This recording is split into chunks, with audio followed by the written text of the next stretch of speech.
ارمن جگلن کونن مزوپوتامیا بوناو وکه گله آریت هنه ناسین. جکون دا ارمن بکارن پیش سازی و کار کرنه رابوینه. الپارزگاه دهوک هشته مالن ارمنا هنه دبنه نزیک 400 کسان. پشتی کمکوجیا ارمنان ل ترکیه 5 مال لسال 1926 هاتن دهوکه و تاکو نوکه به عادات و تقالید خوفت جینو تکلی گله کردستانی بوینه. هلبت ارمنی وکو ملتکی آری هندو اوروپی ارتکبن دا خدان تیتالو کلتور بونو وی ملتی روجت خوشیا و نخوشیا دا هر کلتور خوی پاراستی دم امل سر عرد خول ولات خول الانادول و ارمنستان نهو ام خدان کلتور که یه نابودنگ بین شمی لایاوه و دم ام شغد بونجی ام کفتنا ام شغد بونو و کفتنا ولات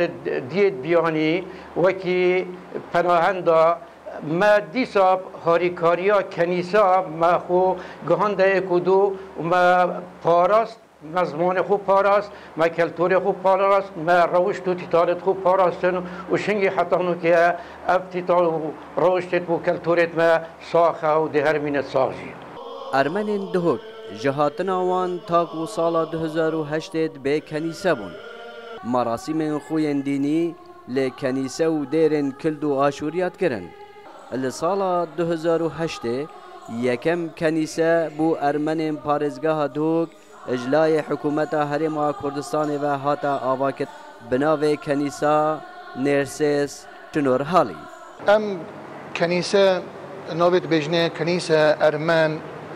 ارتودوكس رسولي يعني دست رسولين پیغمبر عيسى هوتيا تأسيس كرن وأوبا كرن كنائس مختلف كنائس هي ومختلف معتقدات هي يعني مثلا أرثوذكس اختلاف إش كاثوليكو وجو هر كنيسة كي اجتهادات خو هي وحياة الاجتماعية جي طبعا تأثير ديك سر ديانات جي وجه تأسيس دقيقة كنيسة تأسيس بين مش حياة اجتماعي ما فقرات قاني مداني قال طقوس الديني الكنسي طبعا جوهر إيكا يعني جوهر عيسى پیغمبره يسوع المسيح ليه مظهر اختلاف بشكل ده يعني اختلاف الطقوس يعني اداء الطقوس حركات من بيجين اخوفتين اشعار يعني هر نماذج شعرت وي هي خاص هي شلون ام وكو كنيسه ارمن رسولي نوبه ديرت ما صار نوبه اكبر شاعره او تاسيس طقوس الكنائس الارمنيه كي نوبوي نسشنو هلي ام بيجين قديس نسشنو هلي اختلاف هي اداء الطقوس هي اختلاف هي باللهجه هر قوميه لهجه خو هي يعني ام ارمن بلغه الخا بزمان خواد ارمني ام نماذج كين اوا در ارمنای پارزگاه دهوک کل سال 2008 هاتیا آوا کرن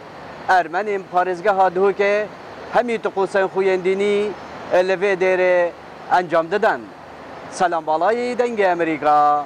دهوک.